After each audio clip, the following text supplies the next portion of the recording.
ಓಂ ಶ್ರೀ ಗುರುಭ್ಯೋ ನಮಃ. ವೀಕ್ಷಕರೇ, ಇದು ನೋಡಿ ಮಕರ ರಾಶಿ 2026ರ ಒಂದು ವರ್ಷ ಪೂರ್ತಿಯಾಗಿರುವಂಥ ಭವಿಷ್ಯ ಗುರು, ಶನಿ ಮತ್ತು ರಾಹುವನ್ನು ನೋಡಿಕೊಂಡು ನೋಡಿ. ಸದ್ಯಕ್ಕಂತೂ ಗುರು ನಿಮಗೆ ಷಷ್ಠ ಭಾವದಲ್ಲಿ ಅಂತಂದರೆ ಮಿಥುನ ರಾಶಿಯಲ್ಲಿದ್ದಾಗ ಷಷ್ಠ ಭಾವದಲ್ಲಿ ಮುಂದುವರಿತಾ ಇದ್ದಾನೆ. ಬಾಧಾಸ್ಥಾನ ಅಂತ ನಾವು ಹೇಳ್ತೇವೆ, ಅಲ್ಲಿ ಯಾವುದೇ ರೀತಿಯ ಅನುಕೂಲವಂತೂ ಸದ್ಯಕ್ಕಂತೂ ಇಲ್ಲ. ಸೊ ಅಲ್ಲಿ ಏನಾಗುತ್ತೆ, ಸುಖನಾಶ ಅಂತ ಹೇಳಿದ್ದಾರೆ. ಪ್ರತಿಫಲಕ್ಕೆ ನಿಮಗೆ ತಕ್ಕ ಫಲ ಸಿಗೋದಿಲ್ಲ. ಎಷ್ಟೇ ಪ್ರಯತ್ನವನ್ನು ಮಾಡ್ತಾ ಇರ್ತೀರ, ಕೆಲಸ ಕಾರ್ಯಗಳು ಆಗೋದಿಲ್ಲ. ಆದರೆ ಜೂನ್ಗೆ ಮಕರ ರಾಶಿಗೆ ನೋಡಿ, ಗುರು ಕರ್ಕ ರಾಶಿಗೆ ಪ್ರವೇಶವನ್ನು ಮಾಡಿದಾಗ ಸಪ್ತಮ ಭಾವದಲ್ಲಿ ಬರ್ತಾನೆ. ಶುಭ ಸ್ಥಾನ ಅಂತ ನಾವು ಹೇಳ್ತೇವೆ. ಇದು ಜೂನ್ನಿಂದ ಅಕ್ಟೋಬರ್ವರೆಗೆ ಮುಂದುವರಿಯುತ್ತೆ. ಸೊ ಇಲ್ಲಿ ಕಾರ್ಯಸಿದ್ಧಿಯನ್ನು ಅಂತಂದರೆ ಇಷ್ಟು ದಿವಸದವರೆಗೆ ಏನು ಅಡಚಣೆಗಳು ಉಂಟಾಗ್ತಾ ಇತ್ತು, ಆ ಅಡಚಣೆಗಳು ನಿವಾರಣೆ. ಅದರಲ್ಲೂ ವಿಶೇಷವಾಗಿ ನೋಡಿ, ಮದುವೆ ಕಾರ್ಯದಲ್ಲಿ ಗುರು ಸಪ್ತಮದಲ್ಲಿ ಬಂದಾಗ ಯಶಸ್ಸು ಅಂತ ನಾವು ಹೇಳ್ತೇವೆ. ಮದುವೆ ಕಾರ್ಯ ಎಷ್ಟೇ ಪ್ರಯತ್ನ ಮಾಡಿದ್ರೂ ಆಗ್ತಾ ಇಲ್ಲ.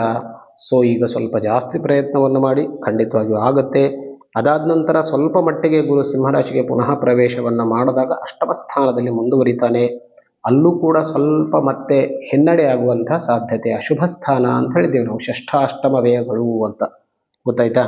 ಸೊ ಅಲ್ಲಿ ರೋಗಸ್ಥಾನ ಕೂಡ, ಅದೂ ರೋಗ, ಷಷ್ಠನೂ ರೋಗ, ಅಷ್ಟಮನೂ ರೋಗ, ಆಯುಷ್ಯ.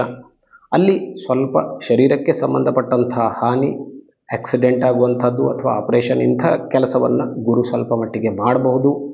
ಆದ್ದರಿಂದ ಸ್ವಲ್ಪ ಈ ಕಾಲದಲ್ಲಿ ಎಚ್ಚರವಾಗಿರೋದು ಒಳ್ಳೆಯದು. ಇನ್ನು ಶನಿನ ಚಿಂತನೆಯನ್ನು ಮಾಡಿಕೊಂಡಾಗ ನೋಡಿ, ಶನಿ ತೃತೀಯ ಭಾವದಲ್ಲಿ ಮುಂದುವರಿತಾ ಇದ್ದಾನೆ. ಅಂದರೆ ಸಾಡೆ ಸಾತಿಯ ಪ್ರಭಾವವನ್ನು ಕಡಿಮೆ ಮಾಡಿಬಿಟ್ಟು ಸ್ವಲ್ಪ ಎಷ್ಟು ಬೇಕೋ ಅಷ್ಟು ತೊಂದರೆಯನ್ನು ಕೊಟ್ಟು, ಈಗ ಶನಿ ತುಂಬ ಸಂತುಷ್ಟನಾಗಿ ನಿಮಗೆ ಶುಭವಾಗಲಿ ಅಂಥೇಳಿ ಆಶೀರ್ವಾದವನ್ನು ಕೊಡ್ತಾ ಇದ್ದಾನೆ ಅಂತ ತೋರಿಸುತ್ತೆ, ಗೊತ್ತಾಯ್ತಾ. ತೃತೀಯ ಭಾವದಲ್ಲಿ ಕಾರ್ಯಸಿದ್ಧಿಯನ್ನು ಮಾಡ್ತಾನೆ ಗುರು.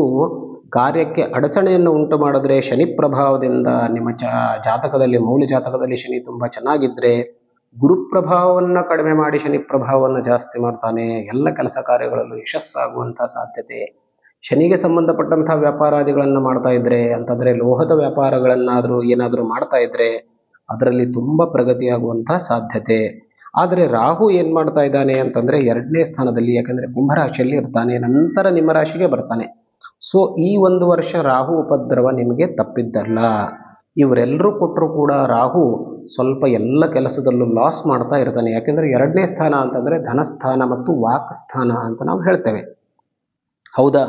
ಆರ್ಥಿಕ ಸಂಕಷ್ಟಗಳು ಉಂಟಾಗುವಂಥ ಸಾಧ್ಯತೆ, ಅಂದರೆ ಕೋರ್ಟ್ ಕಚೇರಿಗಳಿಗೆ ಹೋಗುವಂಥ ಸಂಭವನೀಯತೆ, ಋಣ ಮತ್ತು ಅಸೌಖ್ಯ ಅಂತ ಹೇಳ್ತಾರೆ ಅನಾವಶ್ಯಕವಾಗಿ. ಯಾಕೆಂದರೆ ಧನ ನಷ್ಟವಾಗಿ ನೀವು ಸಾಲಬಾಧೆಗೆ ಕೂಡ ಹೋಗುವಂಥ ಸಾಧ್ಯತೆ ಇರುತ್ತೆ. ಸೊ ಈ ಒಂದು ವಿಷಯಗಳಲ್ಲಿ ಸ್ವಲ್ಪ ಕೇರ್ಫುಲ್ ಆಗಿರಿ. ಇವುಗಳನ್ನು ಸಾಧ್ಯವಾದಷ್ಟು ತಡೆಯಲಿಕ್ಕೆ ಪ್ರಯತ್ನವನ್ನು ಮಾಡಿ, ಆಯಾ ಗ್ರಹಗಳ ಒಂದು ಪರಿಹಾರವನ್ನು ಮಾಡಿಕೊಳ್ಳಿ. ಅಂದರೆ ಖಂಡಿತವಾಗಿ ನಿಮಗೆ ಒಳ್ಳೆಯದಾಗುತ್ತೆ. ನಮಸ್ಕಾರ.